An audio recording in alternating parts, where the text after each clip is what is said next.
Radhe Radhe and welcome my YouTube channel. मैं पूजा वैष्णव आप सभी का आपके अपने चैनल घर परिवार में स्वागत करती हूं। आज आप जानेंगे कि गुरुवार के व्रत की संपूर्ण विधि, गुरुवार के व्रत कैसे करने चाहिए, गुरुवार के व्रत कितने करने चाहिए, कितना करने की संख्या इसकी सही रहेगी, इस दिन क्या करते हैं, संपूर्ण विधि मैं आपको बताऊंगी। दान किस चीज़ का करना है, सेवन किस चीज़ का करना है, पूजा किस चीज़ की करनी है, क्या केला खा सकते हैं, केला दान कर सकते हैं, एंड ये कब से व्रत आरंभ करने चाहिए और ये व्रत कब खत्म करने चाहिए, उद्यापन विधि क्या रहेगी, संपूर्ण वीडियो एक ही वीडियो में के साथ मैं आपको बताऊंगी। पूरी विधि, जिनके भी गुरु ग्रह कमज़ोर हैं उनको क्या उपाय करने चाहिए, जिनको धन की बरकत के उपाय क्या करने चाहिए, उपाय भी साथ साथ में बताऊंगी। तो वीडियो अंत तक देखिएगा। वीडियो अच्छी लगे तो लाइक शेयर सब्सक्राइब अवश्य करिएगा। चलिए शुरू करते हैं वीडियो का फर्स्ट भाग। सबसे पहले मैं बताती हूँ कि ये व्रत कितने करने चाहिए। देखिए, गुरुवार का जो व्रत है वो भगवान विष्णु के निमित्त होता है। भगवान विष्णु सृष्टि के पालनहार हैं। माता लक्ष्मी उनकी पत्नी है। बिना लक्ष्मी के घर चलाना तो दूर की बात है, बच्चे पालना या जीवन यापन करना असंभव ही माना जाता है। तो गुरु ग्रह को सबसे ज़्यादा हमें प्रबल रखना होता है। गुरु हमारी शिक्षा का कारक है, गुरु हमारे धन का कारक है, गुरु हमारे ऐश्वर्य का कारक है। लक्ष्मी माता वहीं पे निवास करती हैं जहाँ भगवान विष्णु निवास करते हैं।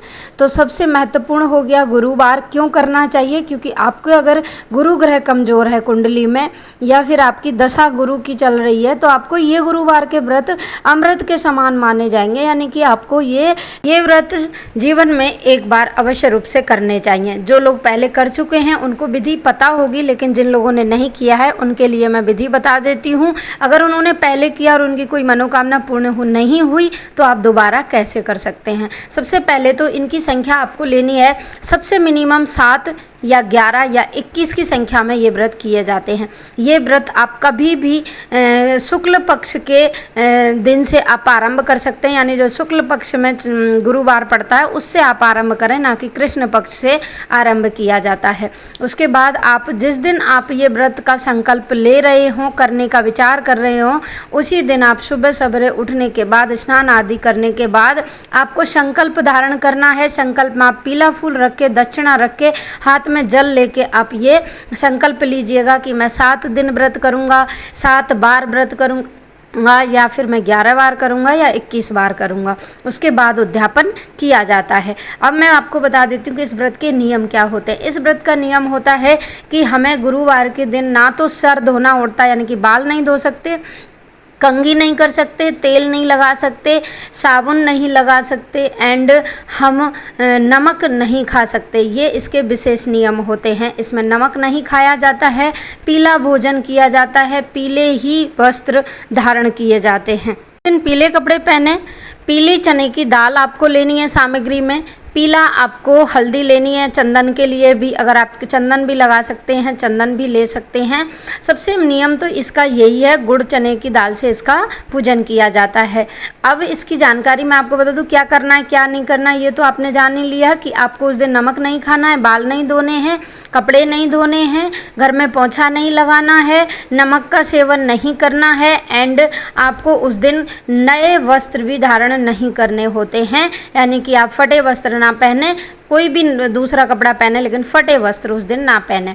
अब अगली बारी आती है कि इस दिन ना करने वाले कार्य कौन से होते हैं, वो भी आपने जान लिए, करने वाले भी जान लिए। अब मैं व्रत की सामग्री बता देती हूँ कि व्रत की सामग्री क्या रहती है। तो उस व्रत की सामग्री रहती है कि एक भगवान विष्णु की फोटो चाहिए, अगर आप घर में पूजा कर रहे हैं, और अगर बाहर पूजा कर रहे हैं तो केले का वृक्ष चाहिए। केले के वृक्ष की इस व्रत में पूजा की जाती है। केले के वृक्ष की जड़ में ही इसका पूजन किया जाता है। तो आप कहीं पर भी केले की जड़ में पूजन करें। आपको चने की दाल चाहिए जो भीगी हुई होनी चाहिए, यानी कि आप 1-2 घंटे पहले उसको भिगो के रखें। उसके बाद गुड़ चाहिए, हल्दी चाहिए, मुनक्का चाहिए, आपको थोड़ी सी दुर्वा चाहिए, सुपारी चाहिए, केले का कोई भी केले का फल चाहिए, या कच्चे पक्के जैसे भी आपको मिले, एंड आपको धूप दीप, और आपको कलावा, एंड आपको जनेऊ चाहिए, एक जल का लोटा जिसमें आप हल्दी डाल लीजिएगा। ये हो गई पूजा की सामग्री। बहुत सरल तरीका से ये आपको पूजा की सामग्री लेके मंदिर में चले जाना है और भगवान के मंदिर में जाने के बाद आप जहाँ भी केले का वृक्ष हो, केले के वृक्ष की जड़ में बैठ के सबसे पहले उस जल में हल्दी डाल के आप जल से सींचें उस केले के पेड़ को। उसके बाद ज़मीन के नीचे थोड़ा सा चौक बना के उस पर आप स्वास्तिक बनाएं, उसके ऊपर चने की चारों कोनों पे दाल चढ़ाएं, फिर आप भोग लगाएं, गणेश जी बिठाएं, कोई भी मिट्टी के गणेश जी या सुपारी के आप गणेश जी बना लीजिए। पहले गणेश जी का पूजन करें, फिर भगवान विष्णु का पूजन करें।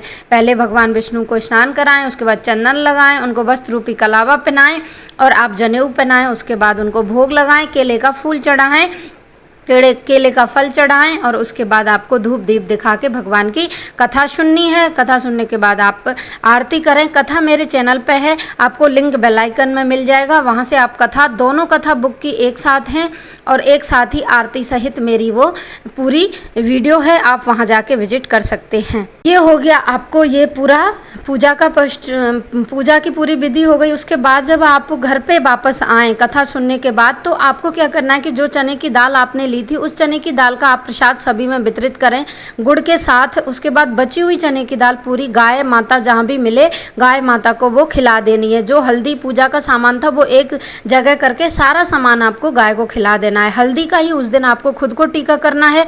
जब आप घर के अंदर एंट्री करें तो घर के दोनों दाईं या बाईं ओर दरवाजे के स्वास्तिक बना दें हल्दी के साथ। अगर गंगाजल भी उसमें ऐड कर दें तो बहुत अच्छी बात है। स्वास्तिक दोनों तरफ बना दें। दोनों तरफ बनाने के बाद घर के मंदिर में आ जाएं। थोड़ा सा जल आपको जो भी जल का लोटा था उसमें बचा के लाएं, उसमें हल्दी डली हुई होनी चाहिए और उस जल के छींटे आपको पूरे घर में आपके में मारने हैं गुरुवार वाले दिन। अगर आप व्रत नहीं करते हैं तब भी अगर आप ये उपाय करते हैं कि आप हल्दी के छींटा पूरे घर में देते हैं पानी के साथ मिला के, तो आपके घर में बरकत होती है, माता लक्ष्मी की कृपा होती है। ये हो गई पूजा की विधि। अब आते हैं कि हमें उस दिन क्या खाना चाहिए और क्या नहीं खाना चाहिए। उस दिन हमें नमक का सेवन नहीं करना होता है। किसी भी रूप में आप नमक नहीं खा सकते हैं। उस दिन नमक रहित भोजन किया जाता है। जहाँ तक संभव हो पीला भोजन ही किया जाता है, यानी कि आप जो भी रोटी बना रहे हैं उसमें आप हल्दी डाल सकते हैं, बेसन डाल सकते हैं, पीला भोजन करते हैं। और जो भी आप रोटी खाते हैं या हलवा खाते हैं या कुछ भी खाते हैं वो पीले कलर का ही होना चाहिए। कई लोग ना दही और रोटी खाते हैं तो वो दही वाइट होता है, लेकिन उसमें भी आप गुड़ या फिर हल्दी थोड़ी सी डाल के पीला भोजन उस दिन करें। संभव हो पीला ही करें, अगर ना हो तो आप कोई भी भोजन कर सकते हैं लेकिन बिना नमक का।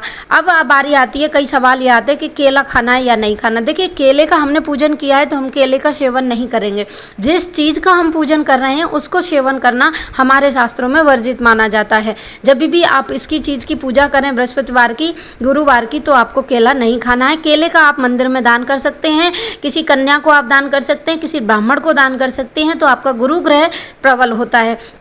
गुरु ग्रह जिनका प्रबल नहीं होता है उनके जीवन में बहुत कठिनाई आती है। धन से संबंधित जीवन में, पैसे से संबंधित, जेवर से धन जीवन में बहुत कम रह जाता है। लग्जरी लाइफ बिल्कुल नहीं होती है। बच्चे भी अच्छे से नहीं पढ़ाई कर पाते हैं। जिन लोगों की नौकरी में प्रॉब्लम होती है उनको भी गुरु ग्रह कमज़ोर होता है, तो उन्हें भी अवश्य रूप से ये कार्य करना चाहिए। ज़्यादा नहीं कर सकते हो, 7 व्रत कोई भी कर सकता है, अवश्य रूप से करें। उसके बाद पूरे दिन आपको भगवान के नाम स्मरण करना है। इसका जो मेन मंत्र होता है वो होता है ओम नमो भगवते वासुदेवाय नमः, ओम बृहस्पतये नमः। ये 2 व्रत होते हैं, 2 मंत्र होते हैं। इन दोनों मंत्रों का आप पूरे दिन जाप करें और पूरे दिन अगर आपके पास माला है, तुलसी की माला है या फिर किसी भी चीज़ की माला है, उस माला से आप 2 माला या 1 माला अवश्य रूप से करें। शाम के समय पे घर के मंदिर में दीपक प्रज्वलित करें और दीपक गाय के घी के से जलाएं और भगवान विष्णु के सामने आप जो भी भोग प्रसाद आपने बनाया उनका भोग लगा के आप जब भी आप भोजन ग्रहण कर रहे हो भगवान विष्णु को भोग समर्पित करके फिर आप भोजन ग्रहण करें।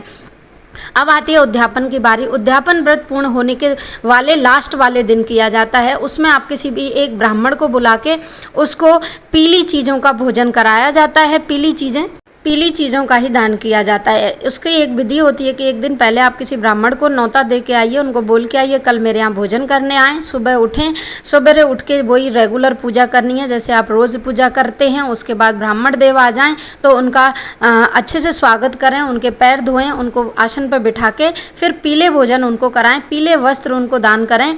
कोई भी पीली चीज़, कपड़ा भी होगा तो पीला ही होगा, कोई भी तांबे का या पीतल का आप कोई बर्तन उनको ज़रूर दान करें। उससे आपके गुरु ग्रह कम जो भी प्रबल हो जाएंगे और आपके गुरु ग्रह अगर कमज़ोर हैं तो वो भी बहुत अच्छे हो जाएंगे। व्रत का संपूर्ण फल मिलेगा।